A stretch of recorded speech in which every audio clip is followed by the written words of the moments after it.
everybody. We're gonna do another edition of weird stuff that I made. I feel like it's been a minute since we've done one of these. I try not to do the same videos over and over and over again, so it's not like vlog or sewing or whatever it is. So I try to mix it up. So whatever video I feel like I haven't done in a while is probably what I'm gonna try to do, you know, for future videos, just to keep everybody interested. Try to keep some of them longer, some of them shorter. Try to please everybody. I know it's impossible, but I am trying my best.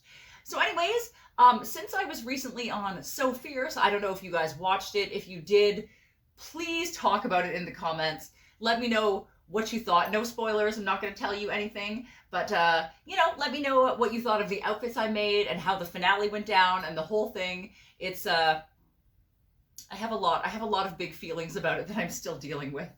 But anyways, sitting next to me is this fancy lady. She's not going to talk very much. She's rather quiet. So I'm going to do most of the talking, but she did agree very nicely to model at least the top part of one of the outfits that I made for So Fierce. So this is the head cage. It is metal. It's not as uncomfortable to wear as you think, actually. So we've got the head cage and we've got the nail mask, which is what I'm going to focus on today. If you want to hear about the head cage, let me know. But I'm going to tell you mostly about the nail mask. So I did this for episode 6. I believe it was episode 6. Anyway, the category was Dancing Queen.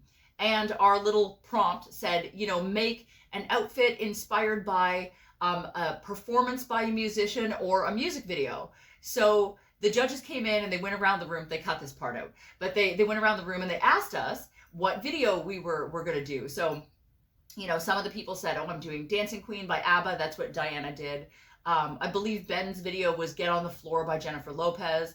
One of the other artists referenced something by Lady Gaga. I'm not familiar with pop music. I'm sorry.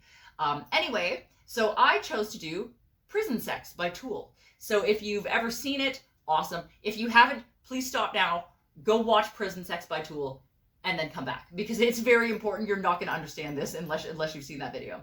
So this was paired with a black and gray striped dress. Hopefully Jessica can put a clip of it on the screen now.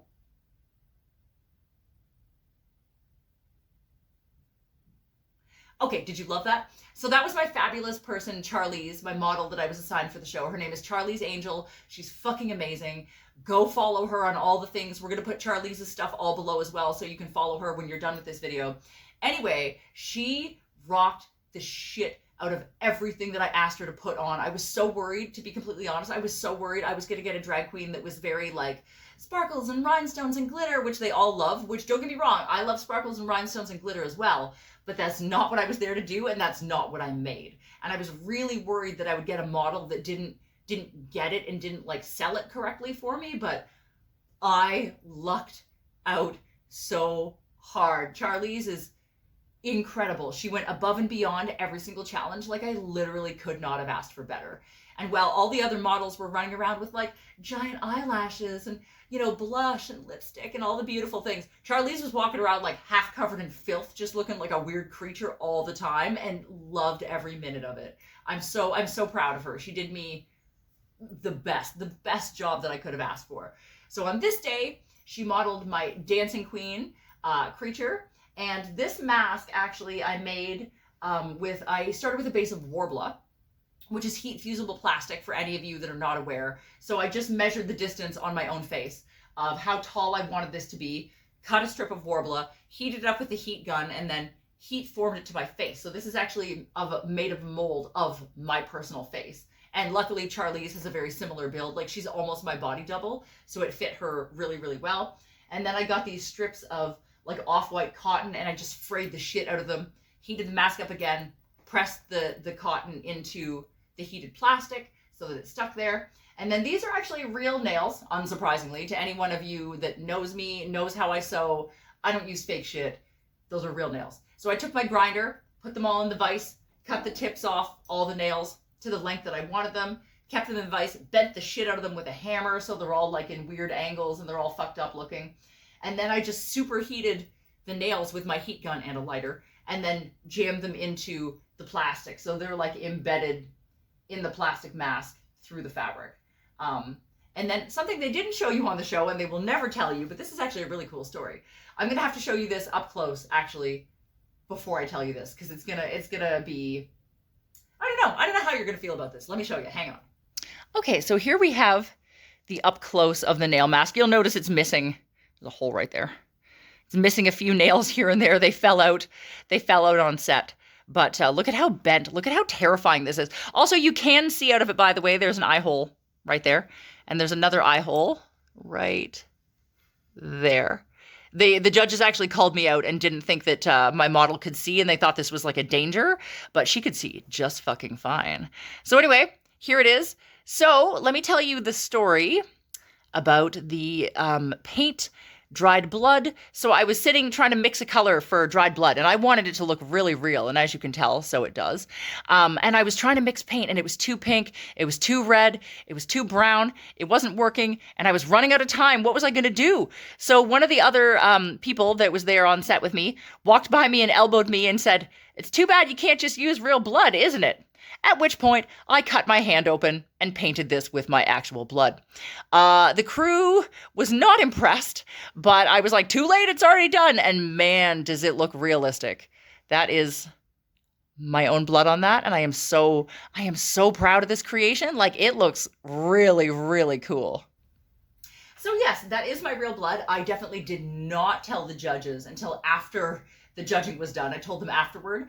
One of them thought it was really cool. One of them thought it was really disgusting. And I'm like, and literally when I told her, she went, and I was like, if you're literally making the judges gag, you are doing your job correctly. And it's just together in the back. It just has some Velcro. So it just wraps around your head. And then you just Velcro it as tight as you possibly can, obviously, to make that work. So I thought this was great. I was super proud of it with the dress. I thought everything was amazing. The guest judge that week definitely did not appreciate my mask or my look. In fact, told me that she didn't think that I hit the challenge at all and that you would never see this in a music video. At which point I came absolutely unglued on her and told her that she was very wrong. And up to this point, like, I know judging art is subjective. You are under no obligation to like the things that I make. In fact, if you don't like the things that I make, I'm probably doing something right. But it's very different to say, I have never seen this in a music video, or I don't think you would see this in a music video, to saying you would never see this in a music video. Do you see the difference? Framing your opinion as a statement of fact is not okay. So yeah, and she hadn't even seen the video that I was referencing. So you can't pass judgment on things you don't know about. So I was really pissed at that, and I definitely let her know it. But anyways, they actually paused production and made her go watch the music video before she was allowed to pass judgment on my look, which I give the TV show absolute credit for, because this very easily could have sent me home, and it didn't.